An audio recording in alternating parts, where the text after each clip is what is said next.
ini yang nggak adil itu Tuhan apa kedua orang tua saya, karena kok mentakdirkan saya menjadi disabilitas. Saya berpelukan dengan mama, doakan hidup saya tidak jadi beban orang lain. Membangkitkan semangat mereka yang menjadi disabilitas, beda dengan disabilitasnya yang sejak lahir atau dari kecil kan beda, membangun mentalnya itu. Kalau yang baru itu kadang-kadang saya mau bunuh diri.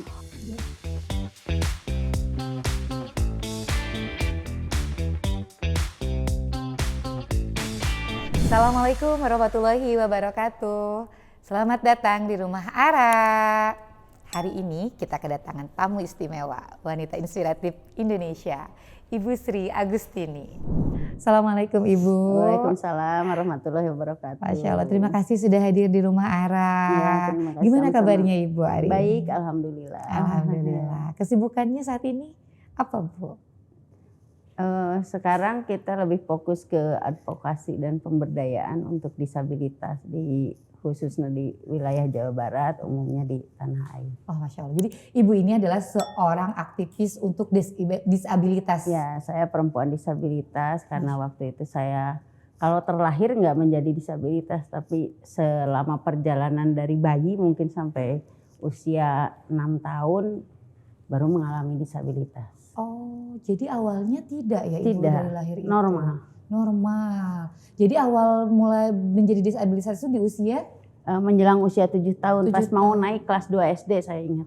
Itu gimana Bu kejadiannya? Momen apa waktu itu sampai Ibu jadi disabilitas seperti ini? Waktu itu terserang penyakit panas ya, karena waktu itu belum ada seperti sekarang pekan imunisasi nasional yang kayak gitu.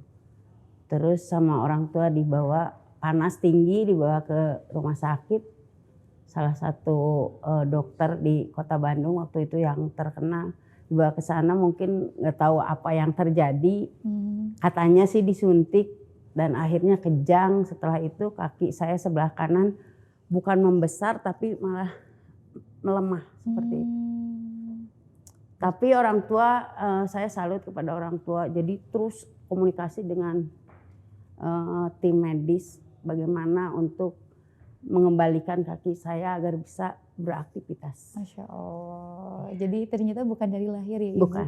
Luar biasa. Berarti ingat betul kejadian itu ya Ibu ya? Ingat. Saya pernah dari bangun tidur itu nggak bisa jalan ke kamar mandi aja saya ngesot. Oh, kelas karena kaki 2 lumpuh. SD. Kelas 2 SD. Mau naik kelas 2 SD. Masya Allah. Itu gimana? Masih ingat gak Bu perasaannya atau waktu itu emang ada masih kecil gitu? Iya, jadi masih kecil, jadi belum ada perasaan apa-apa. Yang penting saya bisa ke kamar mandi aja gitu. Oh Masya Allah. Perjalanannya gimana Bu? Itu kan waktu SD, Ya. kelas 2. Kemudian menuju remaja. Iya. Alhamdulillah kedua orang tua saya sangat tidak membedakan ya, karena saya 7 bersaudara tapi tidak membedakan saya sebagai disabilitas. Jadi disekolahkan di sekolah umum juga, tidak di SLB. Masya Allah. Jadi saya agar mungkin membangun mental saya juga itu. Karena di situ saya kuat. Jadi meskipun perjalanan ke sekolah banyak yang ngata-ngatain ya seperti itu. Pincang dan sebagainya, tapi alhamdulillah itu jadi kekuatan. Luar biasa Ibu, ya Allah. Berarti Ibu 7 bersaudara? Ya. 7 bersaudara. Ibu anak keempat. Di tengah berarti ya? Tuh. Mohon maaf kakak dan adik ada yang disabilitas juga? Enggak. Ibu saja? Masya Allah. Tapi orang tua gimana Bu? Supportnya gitu dan lain sebagainya? Orang tua sangat bagus support. Waktu itu juga saya dimasukin ke YPAC karena waktu itu belum ada organisasi disabilitas. Jadi ketemu sama Profesor Dr. Naga Rashid, saya juga kenal waktu itu. Sampai saya bisa rehab medis, operasi ortopedi 3 kali. Dan alhamdulillah saya bisa berdiri kembali, bisa melangkah kembali sampai saat ini. Masya Allah, luar biasa. Kapan Ibu mulai ngerasa kok saya beda, dan kalau bahasa anak muda sekarang insecure gitu, kapan Ibu merasa? Pas saya SMP dimasukkan ke SMP Muslimin waktu itu ya, SMP Muslimin 3 Jalan Patuha. Kelas 2 SMP, naik kelas 2 SMP, saya kan disuruh olahraga waktu itu. Oh iya, ada pelajaran pas olahraga ya. Tapi saya bisa, olahraga itu saya bisa. Kata guru olahraganya nggak boleh ikut karena nggak bisa, saya mau ikut, saya bisa gitu, meskipun saya lambat saya akan sampai ke tujuan itu. Masya Allah. Jadi di situ ya dibangun juga mental saya akhirnya ya sampai saat ini. Berarti waktu itu Ibu sakit ya? Iya. Nah, selama perjalanan kemudian dari kelas 2 SD lalu ke SMP, pernah nggak Ibu ngerasa di posisi bahwa aduh kenapa sih harus aku gitu? Karena kan Ibu tidak dari lahir ya? Tidak. Tidak dari lahir ya. Itu gimana perasaannya Bu? Ya awalnya sih berontak ya. Berontak itu kalau waktu SD SMP aman-aman aja, tidak merasa ada apa-apa. Tapi ketika saya menginjak SMA kelas 1, kelas 2, karena saya berprestasi ya di SMA itu juara, kalau nggak juara 1, juara 2 atau juara 3. Jadi 3 besar itu diraih oleh saya terus dari kelas 1 SMA sampai kelas 3 SMA. Nah di situ pas mau menentukan, kan di situ udah usia 15 ya, 16. Mau menentukan arah hidup saya itu harus bagaimana. Baru saya merasa berontak, kok orang tua saya ini yang gak adil itu Tuhan apa kedua orang tua saya, karena kok mentakdirkan saya menjadi disabilitas gitu. Dulu kan penyandang cacat ya, bukan disabilitas. Ya. Iya, ada kata-kata itu. Kakak saya normal, adik-adik saya normal, kok saya harus pincang gitu. Nah di situ saya pernah bicara sama ibu, mah kenapa kaki saya begini? Tapi mama enggak menjawab, malah nangis. Tapi kamu bakal jadi sukses katanya gitu. Oh alhamdulillah kalau itu, mohon doa. Nah, terus tapi mama nggak bisa membiayai sekolah sampai tinggi karena bapak udah meninggal. Waktu itu saya anak yatim. Nah di situ saya berpelukan dengan mama, doakan hidup saya tidak jadi beban orang lain. Luar biasa Ibu, Masya Allah. Di situ ibu saya yang menguatkan, ia tidak akan jadi beban orang lain. Terus saya ingin pakai sepatu tinggi, tolong belikan waktu itu. Kebetulan saya disayang sama buah juga waktu itu. Kakaknya mama, terus dibelikan sepatu yang tinggi, yang sepatu bot, saya ingin berjalan pakai itu. Akhirnya dibelikan, dipakai, tapi nggak nyaman. Oh mungkin kaki saya nggak cocok dengan sepatu itu. Akhirnya saya nanya kepada adik sama kakak, kalau pakai sepatu gini cara berjalannya bagaimana? Tapi kan kaki saya pincang gitu. Waktu itu kan masih lemah ya, masih dipegang, belum ada alat bantu. Jadi kalau jalan saya dipegang, berhenti lagi, kan capek. Baru berapa langkah, berhenti lagi. Ini sepatu ini kata untuk orang normal, katanya gitu, kata kakak saya. Hah? Untuk orang normal, yang normal itu jalannya seperti teteh atau AA, iya katanya. Nah udah gitu. Besoknya mama bangun pagi, mama meluk saya sekolah SMA nanti dianterin, nggak usah dianterin, saya bisa berjalan. Akhirnya saya berjalan tiap hari sampai lulus sekolah. Luar biasa. Alhamdulillah sama dengan yang lain. Sampai pernah ngerasa sebegitunya ya Ibu? Iya. Dari mamahnya luar biasa. Iya, tadinya menyalahkan orang tua saya juga.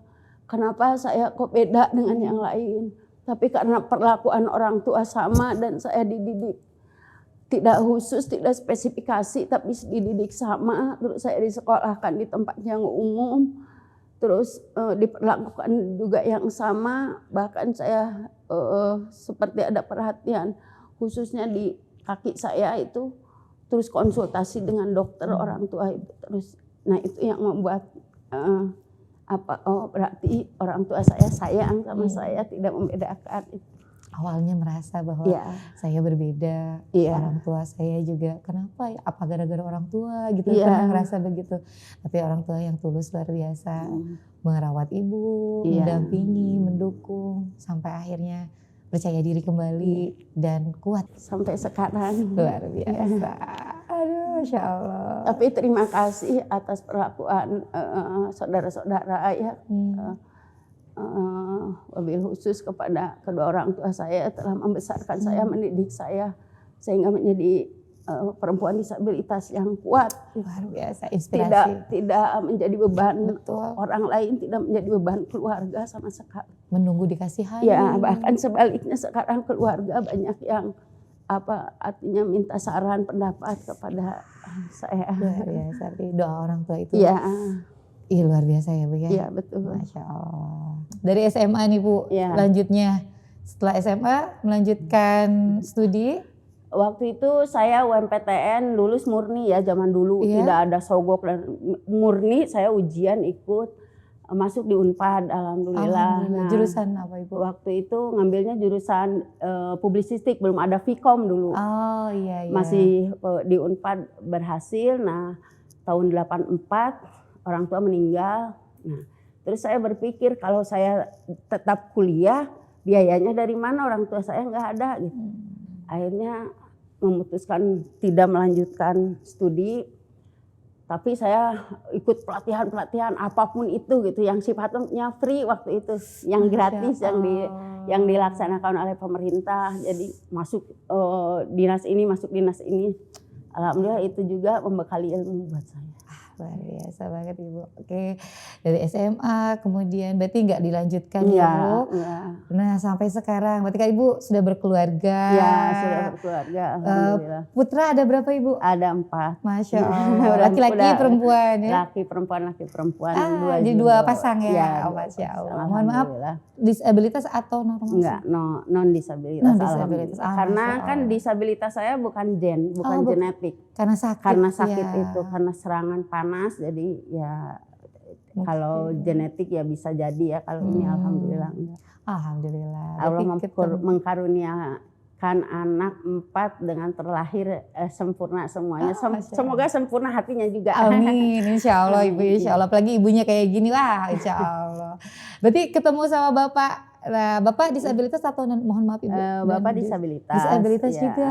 Amputasi tangan waktu itu, kebetulan ketemunya pas sama-sama tugas ya. Saya tugas untuk mengukur kaki tangan palsu. Kebetulan salah satunya adalah Bapak yang diukur tangannya oleh saya. Jadi mungkin cintanya datang bukan dari mata turun ke hati, tapi dari tangan turun ke hati. Masya Allah. Jadi Bapak itu, tunggu, Ibu ngukur ini apa? Ngukur pembuatan kaki tangan palsu. Kaki tangan palsu. Oh jadi Ibu kebetulan juga waktu itu ditugaskan dari kementerian, dari waktu masih aktif di organisasi disabilitas tingkat nasional. Waktu itu kebetulan saya ditugaskan di Indonesia Timur, ketemulah di situ. Luar biasa. Di mana Bu? Di Indonesia Timur? Di Jayapura. Di Jayapura. Jadi Bapak orang Jayapura? Hanya tugas saja. Oh tugas di sana juga. Ya. Wah luar biasa. Indah banget ya skenario Allah tuh gak ada yang ya, tahu. Betul. Jadi Ibu. Padahal di Jawa Barat juga banyak ya. Oh iya, Ibu ngukur-ngukur yang lain jadi gak jatuh cinta ya Bu. Coba sama Bapak ya, Masya Allah. Jadi dari kapan Ibu mulai?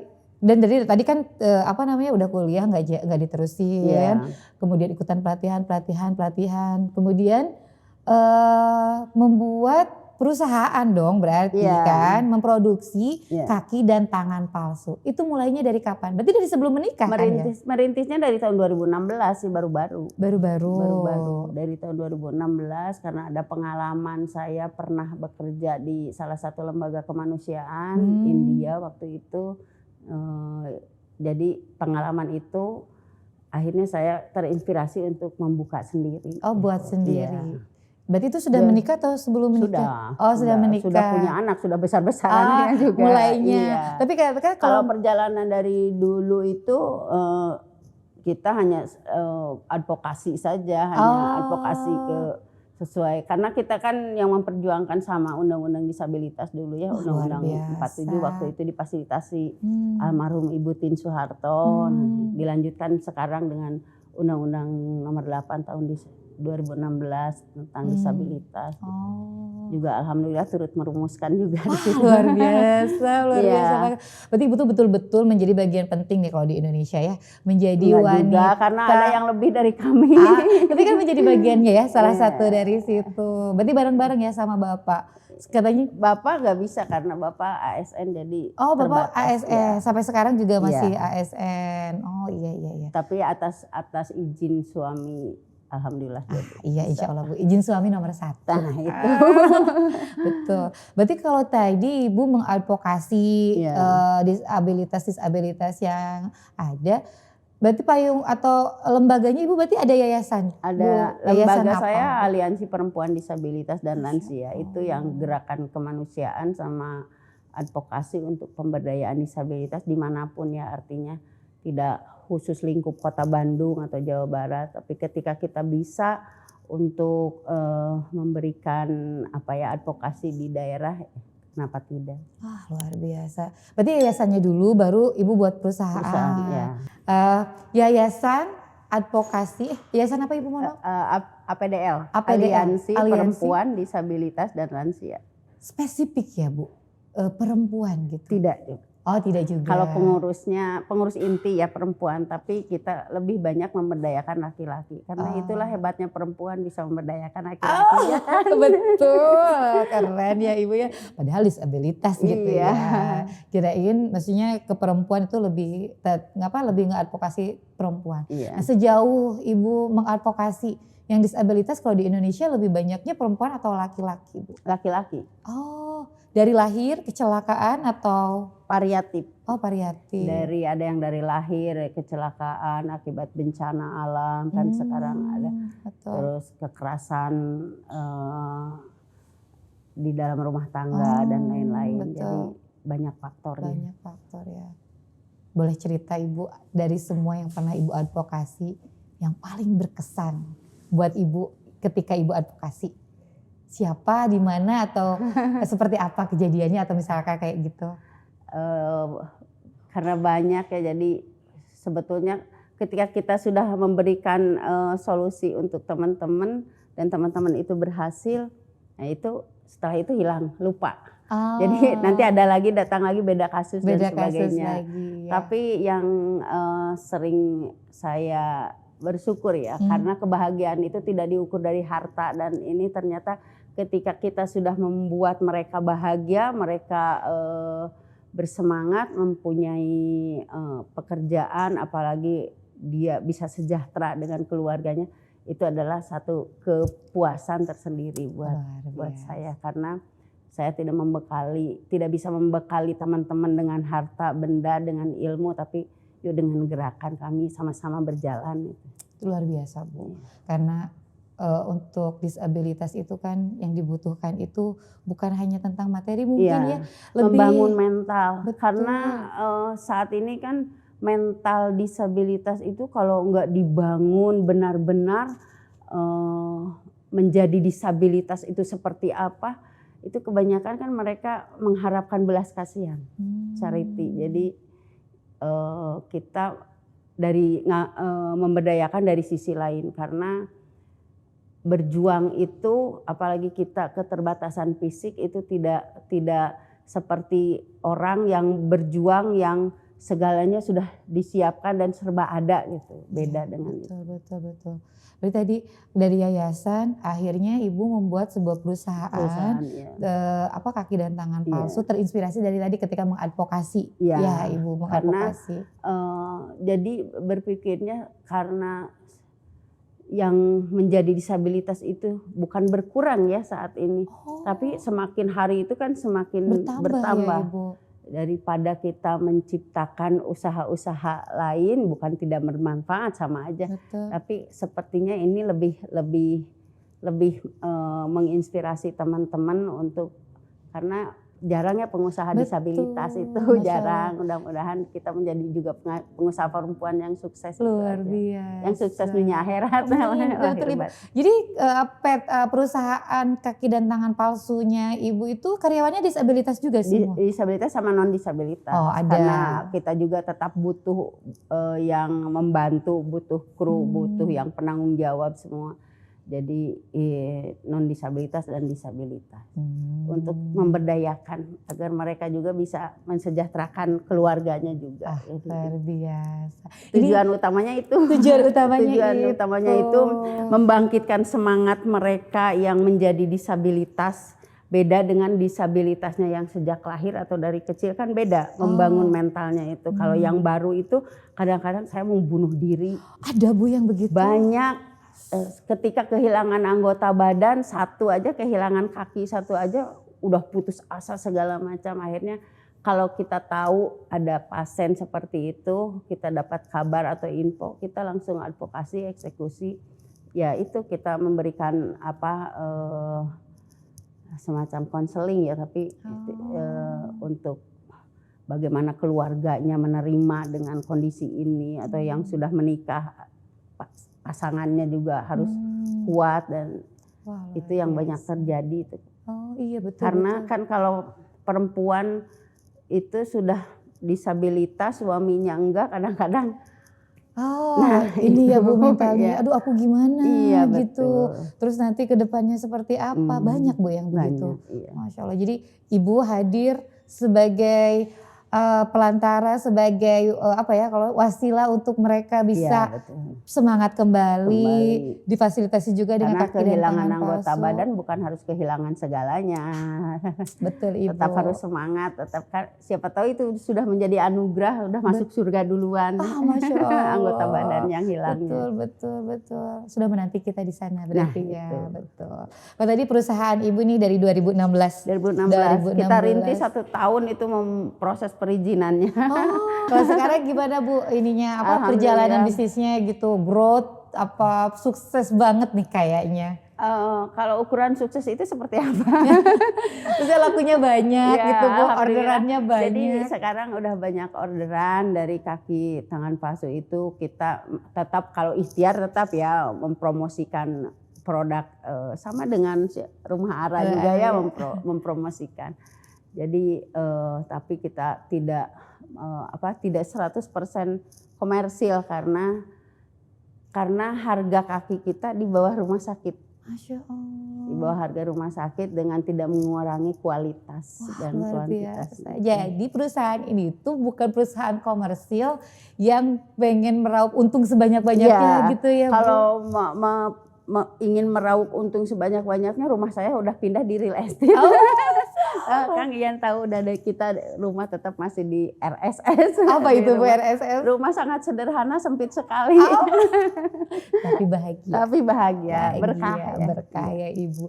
Jadi bisa ini dong ya, berarti perusahaan Ibu itu pendapatannya full berarti ke 50%. Kita 50-50, jadi gini Teh Ayu, ketika kita dapat orderan misalnya dari satu kaki dengan harga sekian juta. Betul. Nah dari itu 50% saya sisihkan untuk satu bayar zakat. Masya Allah, iya zakat betul. ke Basnas, Basnas Jabar, ke Basnas Kabupaten Sumedang atau ke lembaga apapun. Yang keduanya karena di situ kan sering kalau di jalan atau terlihat kadang-kadang kan teman-teman, Bu saya belum punya BPJS kesehatan atau apa, nah jadi disisihkan untuk itu dulu. Masya Allah. Dan untuk kesejahteraan teman-teman kalau harus bayar BPJS ke tenaga kerjaan dan lain-lain. Jadi keuntungan masih dibagi-bagi ya, masih dibagi-bagi.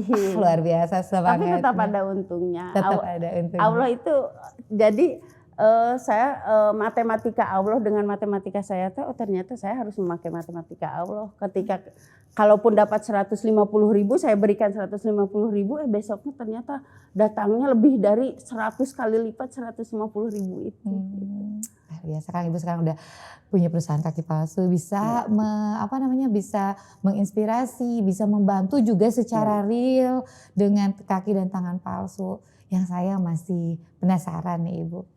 Pernah nggak ngerasa gitu ya setelah seiring berjalannya waktu, pernah nggak setelah itu berjalan Ibu ngerasa juga balik lagi kayak down lagi, atau misalkan pernah ngerasa insecure lagi nggak di saat-saat sekarang, atau udah aja lempeng gitu? Enggak, sekarang udah tetap dijalani aja karena yang saya cita-citakan, yang saya inginkan sudah tercapai meskipun belum mensejahterakan ribuan banyak orang, tapi kan minimal sudah niat dan tujuan saya sudah terpenuhi gitu. Jadi tapi mudah-mudahan bisa lebih dari Insya itu. Allah, Kan namanya Bu. manusia Iya. dikasih begini lebih lagi itu. Iya betul Ibu. Berarti bahagianya Ibu itu bukan dapat untung sebesar-besarnya ya Bu ya. Iya. Menurut Ibu bahagianya Ibu tuh kayak gimana? Satu, saya bersyukur masih dengan punya usaha ini saya tetap menunaikan ibadah sebagaimana saya sebagai umat muslim. Terus meningkatkan yang pertama saya tahajud ya sama sholat duha itu. Karena ternyata jawabannya tuh langsung tunai kalau gitu. kita tahajud tuh besok paginya tuh ketika kita bangun tuh jawaban Allah itu tunai banget gitu. Jadi Allah baik banget sama saya, alhamdulillah itu. Keren banget Ibu. Nah, perjalanan Ibu dari yayasan kemudian ada perusahaan. Saya dengar juga Ibu banyak sekali menerima penghargaan. Sudah diundang sekali banyak banyak tokoh dan lain sebagainya untuk inspirasi. Nah, kalau penghargaan itu apa aja Bu yang paling berkesan, penghargaan apa atau apa yang udah Ibu dapetin gitu? Yang paling berkesan penghargaan satu dari Basnas RI. Karena berarti saya sudah menjadi inspirasi ya, contoh untuk teman-teman disabilitas, tidak mengharapkan bantuan saja tapi kita sudah menjadi menginspirasi menjadi muzaki gitu. Seberapapun saya tetap menyisihkan, mau bayar berapapun saya tetap harus bayar zakat. Itu yang ke satu itu. Yang kedua dari Mahkamah Konstitusi. Wah, apa itu penghargaan apa Ibu dari Mahkamah Konstitusi RI itu karena kan kita berpacunya dengan beberapa elemen masyarakat ya. Mereka sarjana-sarjana semua, tapi saya lulusan SMA tapi insya Allah saya bisa gitu. Alhamdulillah seminggu digodok waktu itu masih kemarin 2022 sama Mahkamah Konstitusi. Akhirnya saya berhasil juga mendapat penghargaan sertifikat. Luar biasa. Dengan berbagai disiplin ilmu, saya kadang ada yang nggak ngerti ini tuh pelajaran apa atau materi tentang apa gitu.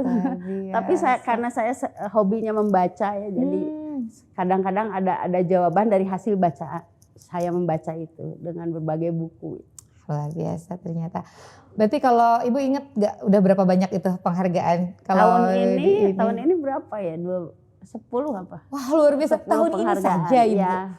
Wah, luar biasa. Betul, tahun sebelumnya udah banyak banget berarti ya.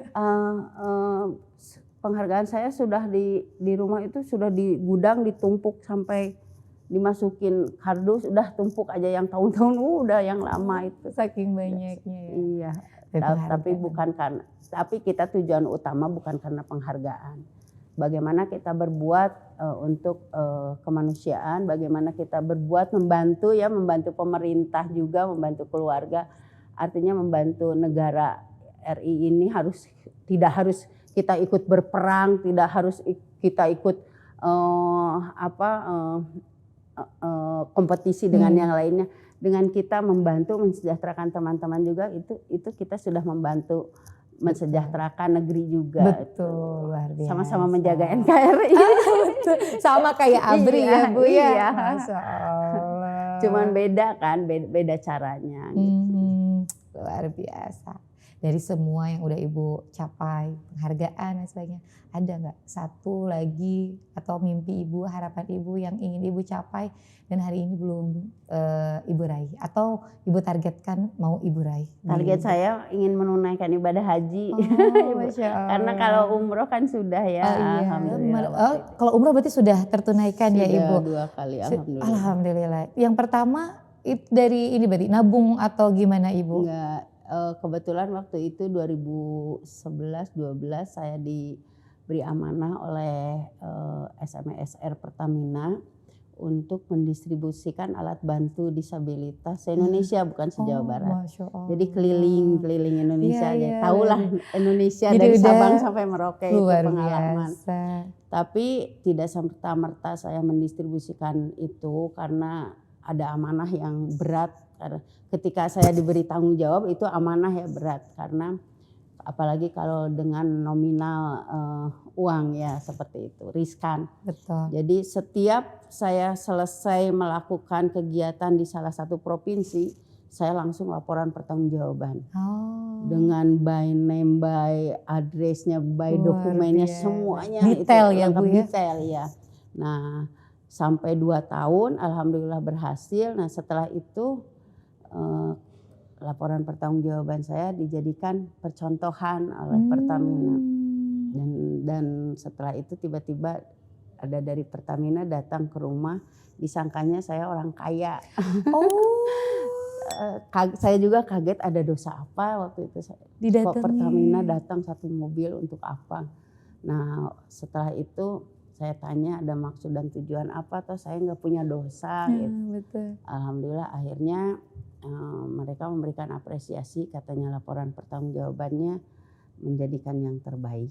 Luar biasa. Dan itu hadiahnya waktu itu, pertanyaannya mau mobil atau mau apa gitu. Enggak, saya mau umroh aja gitu. Ya ditawarin ya, luar seperti itu. biasa. Ya, Jadi alhamdulillah. itu tuh hadiah Allah melalui Hadiah Allah, Pertamina. ya karena saya berpikir gini waktu itu, ya Allah jika saya diizinkan ke Tanah Suci, yang harus jika saya diizinkan berangkat ke luar negeri, yang harus saya injak adalah Tanah Suci dulu. Jadi itu diijabah sama Allah. Terakhir Ibu, ada yang mau disampaikan nggak untuk kaum disabilitas di Indonesia khususnya? Buat menyemangati, untuk memberikan motivasi gitu kan. Karena tadi mungkin banyak di luar sana yang merasa kenapa harus saya gitu ya. Kenapa ini Allah memberikan keistimewaan ini untuk saya. Bahkan tadi kayaknya banyak yang mungkin jadi frustasi, bahkan menjadi hal-hal yang tidak diinginkan. Ada yang mau disampaikan gak Bu? Ada kepada teman-teman atau keluarga yang mempunyai anak disabilitas, jangan pernah membedakan perlakuan di lingkungan rumah terhadap disabilitas tersebut, karena kan itu bukan kehendak orang tua kita ya, bukan kehendak keluarga, itu kan anugerah dari Allah Subhanahu wa taala. Memang berat untuk menerima itu, mungkin dari pihak keluarga juga. Tapi apa boleh buat, kita mau berontak ke siapa, mau protes juga protes ke siapa, itu ada merupakan takdir. Tapi perlakukanlah ketika mempunyai anak disabilitas dengan sama dengan yang lainnya, agar mereka menjadi kuat, menjadi disabilitas yang mampu, yang mandiri, dan mudah-mudahan menjadi yang sukses ke depan. Amin. Terima kasih Bu. Dan untuk teman-teman disabilitas, jangan perjuangan itu masih panjang, karena kita sama, kita setara, harus berjuang, harus beribadah sesuai agamanya masing-masing, dan harus bangkit, karena ketika keterbatasan kita menjadi charity buat kita, berarti itu udah melemahkan diri sendiri. Tapi jadikan keterbatasan kita menjadi kekuatan kita semua untuk bangkit meraih masa depan yang lebih baik, karena kita setara. Masya Allah, luar biasa Ibu. Terima kasih Ibu sudah berbagi cerita, berbagi kisah. Insya Allah obrolan kita hari ini bisa menjadi inspirasi untuk perempuan-perempuan di sana, di luar sana, baik yang disabilitas ataupun non-disabilitas. Amin. Terima kasih. Wassalamualaikum warahmatullahi wabarakatuh.